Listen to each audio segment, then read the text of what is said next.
Hello everybody. Pelajaran kita berjudul The Church of God, gerejanya Tuhan atau gerejanya Kristus juga. Ada yang mengatakan bahwa biar busuk-busuk, biar gereja busuk-busuk, jangan tinggalkan gereja. Kita akan lihat apakah pernyataan itu alkitabiah. Kita mulai di Efesus 4 ayat 15. Kristus adalah kepala. Pertanyaannya, Kristus kepalanya apa? Dikatakan Kristus adalah kepala gerejanya dan gereja adalah tubuhnya. Artinya Kristus adalah kepala gereja atau kepala tubuhnya. Karena tubuh disamakan artinya dengan gereja. Dan gerejanya Kristus atau tubuhnya Kristus dipenuhi oleh Kristus. The fullness of Christ. Artinya kalau tidak dipenuhi dengan Kristus, itu bukan gerejanya. Karena gerejanya atau tubuhnya Kristus adalah yang dipenuhi oleh Kristus. Dan kata dipenuhi oleh Kristus ini kita lihat di Efesus 3 ayat 19 adalah the fullness of God. Seluruh fullness-nya God. Nah mari kita lihat apa kata lain the fullness of God yang berdiam di dalam tubuhnya atau berdiam dalam gerejanya, sehingga gerejanya adalah gerejanya Kristus karena dipenuhi dengan Kristus. Kolose 2 ayat 9 katakan, karena di dalam Kristus berdiam all the fullness of the Godhead. Artinya Kristus dipenuhi dengan the Godhead. Nah, apa arti Godhead? Di Roma 1 ayat 20 dikatakan, hal-hal yang tidak kelihatan daripada Dia sejak penciptaan bumi ini dengan jelas dan dimengerti melalui hal-hal yang Dia ciptakan. Dan apa hal-hal yang invisible atau yang tidak kelihatan itu? Dia punya kuasa kekal dan dia punya Godhead. Artinya kuasa kekal dan Godhead itu berperan untuk menciptakan segala-galanya. Dan itulah yang memenuhi Kristus. Dan kalau gerejanya dipenuhi dengan itu, yaitu Godhead, atau all the fullness of the Godhead, barulah bisa dikatakan itu gerejanya. Kita lihat dari version God's Word. Kata lain Godhead adalah divine nature atau nature ilahi. Kita tahu nature ilahi lawannya nature manusia atau nature malaikat. Hanya ada dua oknum yang memiliki nature ilahi, Bapa dan anaknya. Makanya di Efesus 3 ayat 9 dikatakan all the fullness of God adalah the fullness of Christ juga. Yang berdiam dengan penuh di dalam Kristus, berdiam dengan penuh di dalam God. Artinya sama-sama Bapa dan anak divine nature. Tentu saja anak mengambil nature orang tuanya, udah pasti. Nggak perlu ditanyakan itu. Kalau orang tuanya adalah manusia, tentu saja anaknya manusia. Dan karena God adalah Bapanya Kristus, itu sebabnya Kristus yang adalah anaknya memiliki nature sama dengan Bapanya, yaitu ilahi atau divine nature. Jadi di Kolose 1 ayat 14 dikatakan, the Father is pleased bahwa di dalam Kristus dipenuhi dengan the fullness of the Godhead atau divine nature. Dan tentu saja His eternal power. Jadi itulah yang harus berdiam di dalam gerejanya untuk gerejanya dibilang tubuhnya atau gerejanya.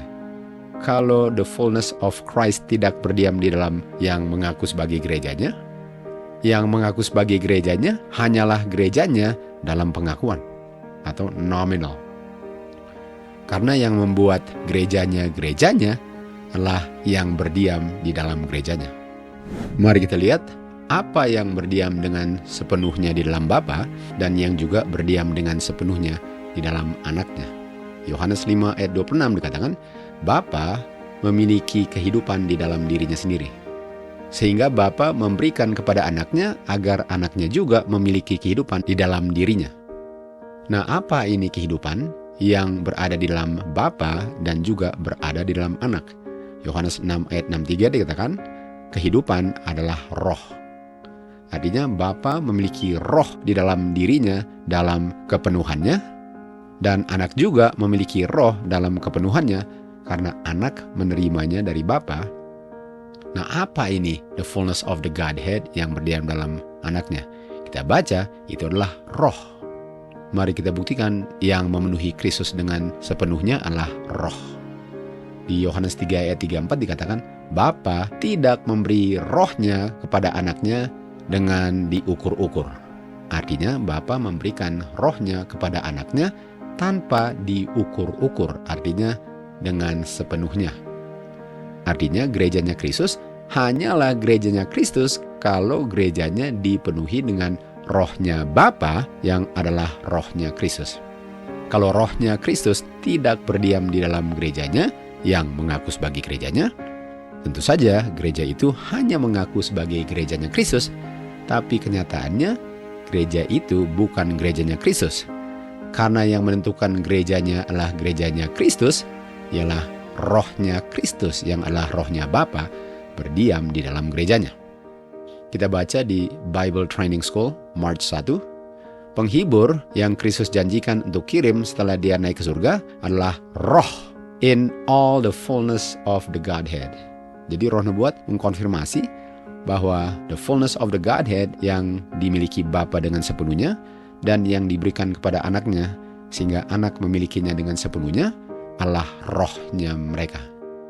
Artinya kalau gerejanya yang mengaku gerejanya tidak memiliki rohnya Kristus yang adalah rohnya Bapa, itu bukan gerejanya. Itu adalah nominal church. Di Efesus 1 ayat 22 dikatakan, Kristus adalah kepala gereja. Ayat 23, yang mana gerejanya adalah tubuhnya. Dan tubuhnya yang adalah gerejanya Kristus dipenuhi dengan rohnya, atau the fullness of the Godhead. Sama dengan di hari Pentecost, di Kisah 2, waktu mereka semua di ruangan atas dipenuhi dengan Roh Kudus. Itu gerejanya. Gerejanya itu dipenuhi dengan Roh Kudus. Itu dipenuhi dengan firman Tuhan. Firman Tuhan yang dihidupkan dalam kehidupannya. Sehingga the mind of God, kehendak Bapa, itu diungkapkan dalam kehidupan gerejanya. Lalu apa yang terjadi setelah hari Pentecost? Mereka yang menerima firman dari gerejanya Kristus karena mereka dipenuhi dengan Roh Kudus, the fullness of the Godhead.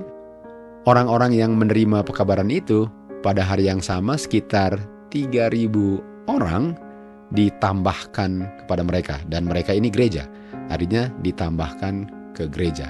Artinya jumlah gereja bertambah karena mereka menerima the Holy Ghost, fullness of the Godhead, yang dikabarkan oleh gereja yang dipenuhi oleh Roh Kudus. Oke, jadi pertanyaannya, apa atau siapa itu gereja yang dipenuhi dengan Roh Kudus? Tuhan Yesus katakan di Yohanes 2:9 dikatakan, binasakan tempel ini atau bait suci ini atau Ka'bah ini dan dalam 3 hari saya akan membangunnya kembali. Dan tentu saja orang-orang Farisi pikir bahwa dia mau binasakan Ka'bah di Yerusalem. Sementara ayat 21 dikatakan dia bicara tentang tubuhnya. Jadi Kristus sendiri yang mengatakan bahwa tubuhnya itu adalah tempelnya atau gerejanya. Karena di dalam Kristus berdiam the fullness of the Godhead, makanya dia adalah gerejanya. Jadi tubuhnya itu melambangkan gerejanya, sementara dia adalah kepalanya. Di 1 Korintus 3 ayat 16 dikatakan, tidakkah kamu mengetahui bahwa kamu adalah the temple of God? Dan kamu adalah the temple of God dengan catatan rohnya Bapa yang adalah rohnya Kristus berdiam dalam kamu. Jadi gereja adalah orang-orangnya. Kristus nggak mengatakan, tidakkah kamu mengetahui bahwa bangunan itu adalah temple of God? Tidak. Di 1 Korintus 6 ayat 19 dikatakan, apa? Kamu tidak tahu bahwa tubuh kamu adalah the temple of the Holy Ghost? Kamu nggak tahu bahwa kamu itu adalah Ka'bah Tuhan atau the temple of God, di mana rohnya berdiam dalam kamu. Artinya gereja itu orang-orangnya. Dan Stefanus mengatakan kepada orang-orang di Yerusalem sebelum dia dilempari batu sampai mati, dia bilang, yang maha tinggi tidak berdiam di dalam temples yang dibangun oleh tangan manusia. Kita tahu Adam dibangun oleh tangan God di Kejadian 2:7, bukan tangan manusia. Dan Adamlah gereja itu. Karena berdiam di dalam dia lah nafas kehidupannya Kristus. Jadi Stefanus mengatakan, yang maha tinggi tidak berdiam di dalam bangunan yang dibangun oleh tangan manusia. Artinya bangunan yang dibangun oleh tangan manusia bukan gereja. Bukan gerejanya Kristus. Gerejanya Kristus adalah orang-orangnya dengan catatan berdiam di dalam orang-orang itu rohnya Kristus yang adalah rohnya Bapa, the fullness of the Godhead. Kita baca di 17 MR 81 paragraf 4 dikatakan, God has a church. God ada gerejanya. Dan gerejanya bukan the great cathedral, bangunan-bangunan yang megah. Dan gerejanya pun bukan yang ditentukan atau ditetapkan oleh pemerintah. Gerejanya pun bukan denominasi-denominasi. Bukan. Itu bukan gerejanya. Gerejanya God adalah orang-orangnya yang mengasihi Tuhan dan memelihara hukum-hukumnya. Yohanes 14 ayat 15. If you love me, keep my commandments. Di mana 2 atau 3 orang berkumpul di dalam namaku, di situ aku berada di tengah-tengah mereka. Di mana Kristus berada, walaupun hanya di antara beberapa orang saja, inilah gerejanya Kristus. Artinya yang membuat gereja atau gerejanya Kristus ialah Kristus berdiam di dalam mereka, atau kehadiran Kristus melalui rohnya berdiam di dalam mereka. Artinya gerejanya Kristus mempelajari firman Tuhan dan menyimpan firman Tuhan di dalam hatinya dan hidup sesuai dengan firman Tuhan, dengan kuasa firman Tuhan itu yang menyanggupkan dia untuk menurut 10 hukum. Itu gerejanya Kristus. Bukan denominasi-denominasi. Bukan bangunan-bangunan. Makanya bangunan itu bisa dibinasakan, bisa dihancurkan, tapi gerejanya nggak bisa. Bisa saja di dalam denominasi itu ada gerejanya Kristus atau orang-orangnya. Tapi denominasinya itu sendiri bukan gerejanya Kristus. Lalu kita lanjut, karena kehadiran yang maha tinggilah, dengan kehadirannya membuat itu atau orang itu atau kumpulan orang itu gereja. Jadi sangat jelas bahwa Alkitab dan Roh Nubuat mengajarkan bahwa gereja itu bukan bangunan, bukan denominasi dengan palang-palangnya, dengan logo-logonya, bukan. Gerejanya adalah orang-orangnya yang mengasihi Tuhan dan membuktikan kasihnya kepada Tuhan dengan memelihara hukum-hukumnya. Dengan kata lain, dengan kuasa Tuhan mereka tidak berdosa. Di Mazmur 51 ayat 11 dikatakan, kehadiranmu adalah Roh Kudusmu. Artinya Kristus hadir melalui rohnya yang kita baca tadi, the fullness of the Godhead. Hanya dengan rohnya Kristus, firmannya Kristus, the mind of Christ, kuasanya Kristus, life-nya Kristus, karakternya Kristus berdiam dalam orang itu, yang membuat orang itu adalah gerejanya Kristus, the Church of God. Mari kita lihat untuk membuktikan bahwa orang-orangnya adalah gerejanya. Dan orang-orangnya mengasihi Tuhan dan memelihara hukum-hukumnya. Itulah gereja. Kita lihat di Roma 16 ayat 5 dikatakan, gereja atau orang-orangnya berada di dalam rumah mereka. Artinya rumah itu ialah tempat mereka beribadah, tapi rumah itu bukan gerejanya, karena orang-orang di dalam rumah itulah gerejanya.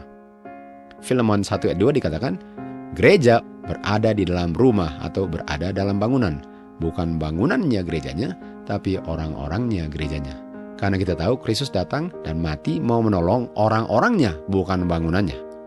Kolose 4 ayat 15 dikatakan, gereja atau orang-orangnya yang love God dengan keep His commandments, yang berada di dalam bangunan atau di dalam rumah. Nggak ada salahnya untuk ada bangunan. Tapi bangunan itu bukan gerejanya. Yang harus diperbaiki adalah karakter gerejanya. Nggak ada salahnya untuk memperbaiki bangunannya. Tapi nggak bisa bangunannya sangat mewah, pekerjaan dilakukan untuk memperbaiki renovasi gerejanya, sementara anggota-anggotanya yang harusnya utamanya untuk diperbaiki, tidak diperbaiki. Kita lihat nama-nama yang ditambahkan atau ditulis di gereja. Kisah 2 ayat 41 kita tahu setelah hari Pentakosta, murid-murid yang dipenuhi dengan Roh Kudus atau gereja-gereja, mereka mengabarkan pekabaran dan banyak orang menerima pekabarannya dan dibaptis dan ditambah ke dalam gereja sekitar 3.000 orang pada saat itu. Nah pertanyaannya, waktu mereka ditambahkan ke gereja, mereka ditambahkan ke gereja yang mana? Ada orang-orang yang bilang, oh saya punya nama tertulis di buku-buku gereja. Mereka katakan mereka bernubuat di dalam nama Kristus, di dalam nama Kristus mengusir iblis, dan di dalam nama Kristus melakukan banyak perbuatan-perbuatan yang baik. Ini sama dengan Matius 7 ayat 22. Ini jawaban Kristus. Kamu punya kasus sudah ditentukan. Nama-nama kamu walaupun tercatat di buku gereja, tidak tercatat di buku kehidupan. Artinya apa gunanya nama saya tercatat di buku gereja kalau saya bukan gerejanya Kristus? Yang paling penting ialah Roh Kristus berdiam dalam saya sehingga saya bisa bilang saya hidup berdasarkan firman Tuhan. Itu lebih penting dari nama kita tercatat di buku gereja. Nggak ada salahnya untuk tercatat di dalam buku. Dengan catatan saya punya nama tercatat di buku kehidupan di surga. Itu yang lebih penting. Sehingga kalau nama saya tidak tercatat di dalam buku gereja di dunia, nggak apa-apa. Karena yang paling penting dan satu-satunya yang penting adalah nama saya tercatat di buku kehidupan di surga. Testimoni 5:278 mengatakan, tidak semua nama yang dicatat atau diregister di buku gereja dicatat di buku kehidupannya domba atau Kristus. Sangat berbahaya sekali untuk salah mengerti apa artinya gereja. Jadi seakan-akan kita mau mempertahankan organisasinya, denominasinya. Sementara kita nggak peduli apakah kita benar-benar hidup sesuai dengan perintah Tuhan, firman Tuhan, roh Tuhan. Yang penting saya punya nama tercatat di dalam buku gereja di dunia, itu jaminan keselamatan saya. Padahal itu bukan gereja, kamulah gerejanya. Yang paling penting adalah kamu hidup sesuai dengan setiap firman yang keluar dari mulut Tuhan. Dan firman itu adalah roh. Segala keputusan, segala rencana, semua yang kamu lakukan berdasarkan firman Tuhan, itu gerejanya Kristus. Sementara banyak pikir bahwa karena nama saya sudah tercatat di buku organisasi, itulah keselamatan saya. Sangat salah, sangat fatal. Di Kisah 2 ayat 41, sejak hari Pentekost banyak orang-orang namanya ditambahkan ke dalam buku The Book of Life. Dan mereka diselamatkan. Dan mereka yang diselamatkan adalah mereka yang namanya tercatat di buku kehidupan di surga. Sekarang kita lihat di mana dicatat namanya waktu mereka ditambahkan ke dalam gereja. Nama-nama mereka ditambahkan ke dalam gereja. Dikatakan kamu datang ke Gunung Sion, kota God yang hidup, Yerusalem di surga, bukan di Timur Tengah, Yerusalem di surga. Dan kamu datang ke General Assembly dan Church of the Firstborn. Nah ini gereja. Di Ibrani 12 ayat 3 dikatakan, kita datang ke Gunung Sion, to the General Assembly and the Church of the Firstborn. Artinya, gereja Kristus adalah gereja yang terdiri dari orang-orang yang dilahirkan kembali. Yohanes 3 ayat 5 mengatakan, kamu harus dilahirkan oleh roh. Artinya kamu harus memiliki karakter Kristus kalau rohnya berdiam dalam kamu. Itu dilahirkan kembali. Dan mereka yang diselamatkan waktu di bumi, nama mereka yang selamat ini tercatat di mana? Di ayat 23 dibilang tertulisnya di surga. Dan siapa yang menentukan kamu adalah orang-orang yang adalah gerejanya Kristus? Bapa. Artinya walaupun ada orang-orang yang dipecat di dunia ini, itu tidak mempengaruhi keselamatannya. Kita ingat di Yohanes 9, orang tuanya waktu ditanya tentang anaknya, apakah dia anaknya dan lahir buta dan bagaimana disembuhkannya, orang tuanya bilang apa? Tanya saja, dia sudah orang dewasa. Mereka nggak mau bilang siapa yang sembuhkan, karena mereka takut kalau mereka mengakui Kristus yang sembuhkan, mereka akan dipecat dari sinagog. Untuk namanya dicoret dari buku gereja di bumi tidak mempengaruhi keselamatan saya. Karena kalau nama saya tertulis di surga dan God lah yang menentukan saya selamat atau tidak, nggak ada orang di dunia yang bisa membuat saya hilang karena nama saya dicoret dari buku gereja. Karena pengertian orang ialah pokoknya biar busuk-busuk tinggal dalam gereja. Sementara kamulah gerejanya. Bagaimana mau tinggal dalam gereja kalau kamu gerejanya? Dan gereja pun hanyalah gerejanya Kristus kalau rohnya Kristus, bukan oknum ketiga yang namanya God the Spirit berdiam dalam kamu. Roh dari Kristus, the Spirit of Christ, Spirit yang berada dalam Kristus yang berdiam dalam kamu, bukan oknum ketiga yang namanya God the Spirit berdiam dalam kamu. Artinya kalau God the Spirit yang kamu bilang adalah oknum ketiga dari Trinitas itu yang berdiam dalam kamu, itu bukan gereja. Karena gereja adalah Kristus punya roh. Dan Kristus adalah anaknya God. Artinya anaknya God punya roh lah yang membuat kamu gerejanya. Sehingga nama kamu ditulis di surga. Itulah gereja. Itulah gerejanya Kristus. Apa pengharapan kemuliaan kita?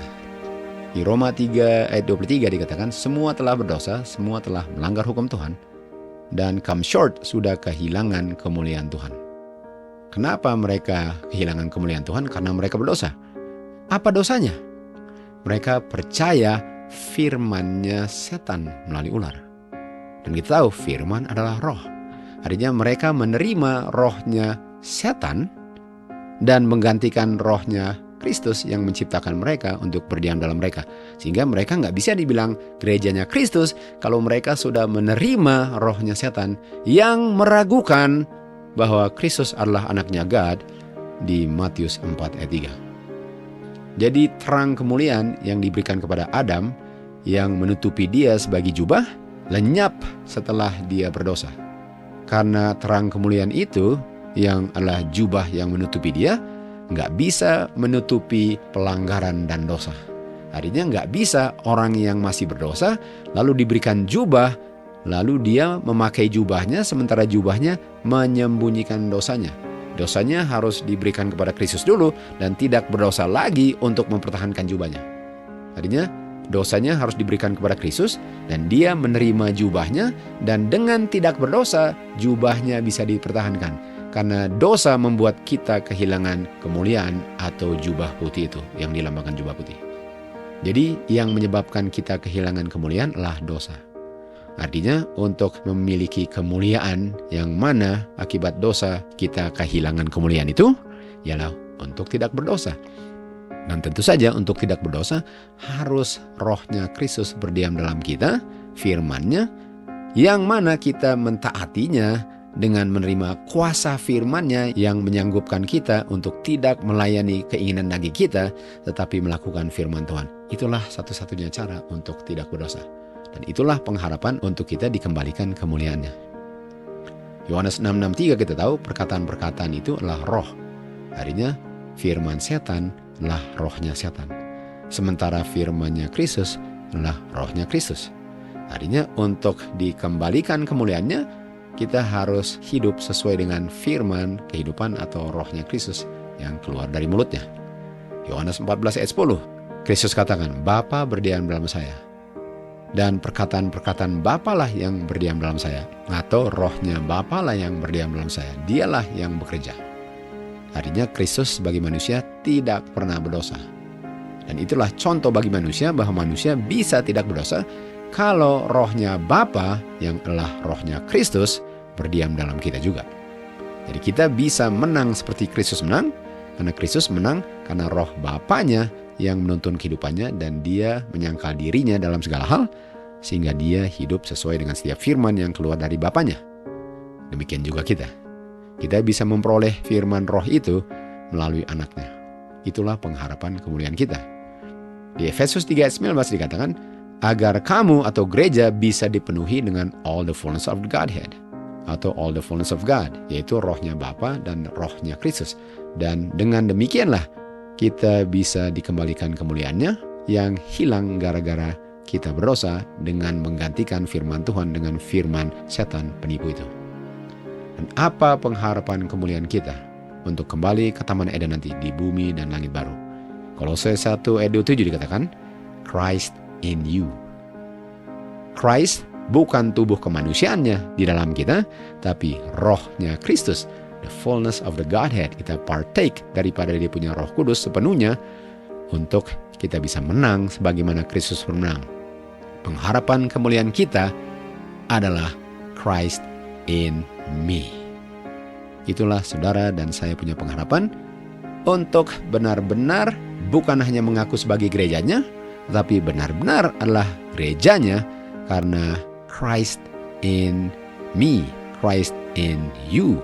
Melalui kita partake, mengambil bagian dalam rohnya berdiam dalam kita. Itulah pengharapan kita. Gerejanya Kristus yang sedang ditunggu sekarang, kesempurnaan Kristus di dalam gerejanya, barulah dia akan datang untuk menjemput mereka. atau menjemput kita semua kalau kita kedapatan setia. To God be the glory.